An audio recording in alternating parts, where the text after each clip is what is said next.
juga untuk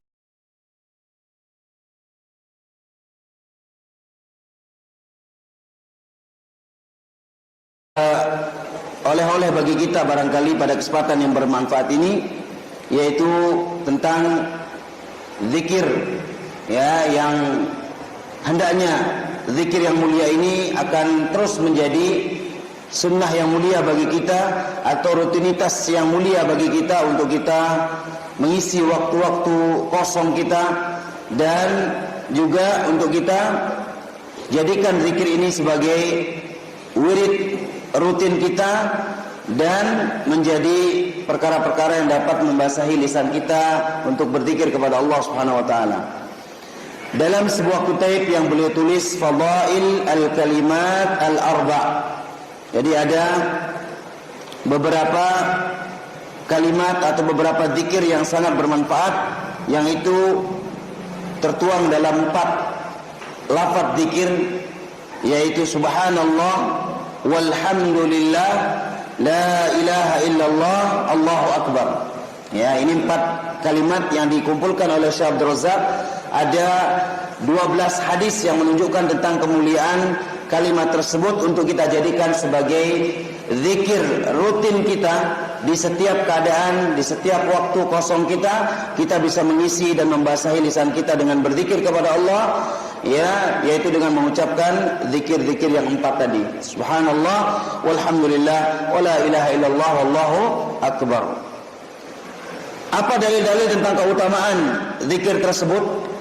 Di antaranya yang pertama, kata Syekh Abdul Razak hafizahullah, bahwa zikir-zikir tersebut merupakan ucapan yang paling Allah cintai, yang paling Allah senangi, ucapan yang 4 tadi. Dalil yang menunjukkan hal ini adalah apa yang diriwayatkan oleh Imam Muslim. Nabi SAW bersabda, ahabbul kalami ilallah arba'un. Ucapan yang paling dicintai oleh Allah ada 4. Ya, bukan berarti ini pembatasan, namun ini adalah motivasi. Ya, karena banyak di sana juga ucapan-ucapan yang Allah cintai, seperti beristighfar misalkan, atau mengucapkan la haula wala quwwata illa billah dan lain sebagainya. Tapi di sini maksudnya adalah motivasi agar bagaimana kita bisa, ya, terus dan continue melafazkan apa? 4 hal ini.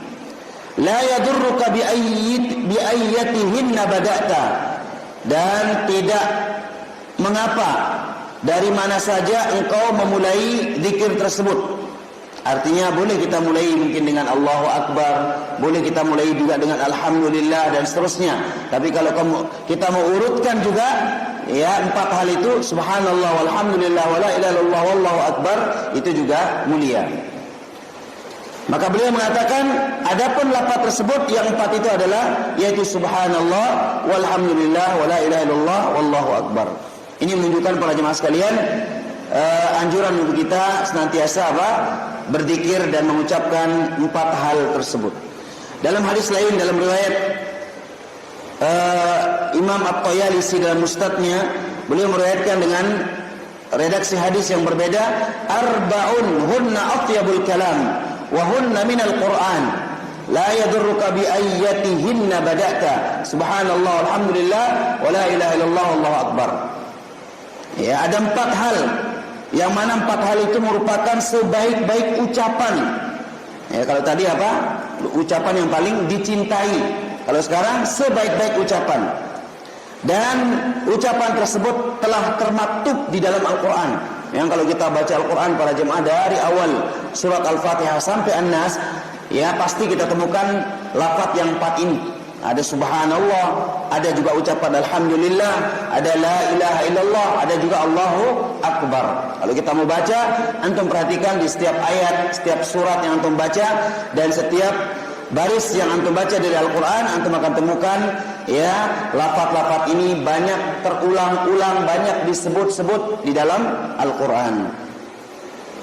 Kemudian fadilah yang lain yang kedua, juga Nabi Muhammad SAW mengabarkan bahwasanya kalimat atau ucapan yang mulia ini, ya, beliau mengatakan adalah lebih dicintai dibanding dengan apa-apa yang terbit di atasnya matahari, atau juga lebih mulia daripada dunia dan seisinya.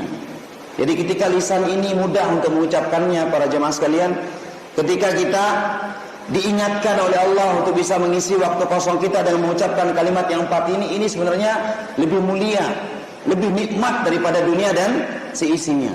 Ya, namun terkadang kita karena godaan, ya, hawa nafsu, godaan syahwat, baik itu syahwat syaitaniyah ataupun hawa nafsu yang jelek, terkadang kita lebih merasa bahagia kalau di hari itu kita mendapatkan dunia kita yang lebih daripada yang lainnya. Nah, itu yang mungkin terkadang menjadi penyakit bagi masing-masing jiwa-jiwa kita.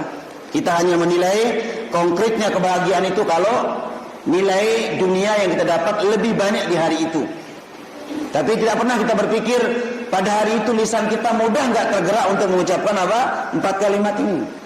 Ya, padahal Nabi SAW mengatakan dalam hadisnya, la an aqula subhanallah walhamdulillah wa la ilaha illallah wallahu akbar ahabbu ilayya mimma tala'at alaihi syamsu. Aku mudah mengucapkan subhanallah walhamdulillah wa la ilaha illallah wallahu akbar, itu lebih aku cintai daripada apa-apa yang terbit di atasnya matahari, maksudnya dunia dan seisinya. Nah, ini kata Nabi SAW, selalu acuannya apa? Kebahagiaan itu ketika kita dimudahkan untuk berzikir kepada Allah. Ya, jadi bukan patokannya hanya kita mendapatkan dunia-dunia dan semata dunia, tidak. Tapi ketika antum dimudahkan untuk membaca Al-Quran, antum dimudahkan untuk beribadah, antum dimudahkan untuk mengucapkan zikir-zikir tadi, itu tentu lebih baik daripada dunia dan seisinya. Tentu dirasakan oleh orang beriman, para jemaah, itu semua bisa dirasakan oleh orang-orang yang memiliki keimanan dalam hatinya. Tapi kalau orang yang dipenuhi hatinya dengan syahwat, ya, hawa nafsu dan lain sebagainya, tentu dia tidak akan bisa memikirkan, ya, nilai-nilai kemuliaan hal tersebut. Karena orang beriman tentunya tidak hanya meyakini dunia atau kehidupan dunia, tapi dia meyakini apa? Kehidupan kelak di akhirat, yang di situ Allah akan memberikan balasan, di situ Allah akan menggantikan balasan-balasan yang terbaik tentunya, ya, dari apa yang telah dilakukan hambanya di dunia ini. Kalau kita mengkaitkan ke arah sana, tentu kita akan lebih mengatakan hari ini saya diberikan nikmat yang begitu banyak oleh Allah dan lain sebagainya. Kemudian yang terakhir, yang ketiga, insyaallah kita lanjutkan di kesempatan lain nanti untuk sebagai motivasi bagi kita untuk terus berzikir kepada Allah Azza wa Jalla.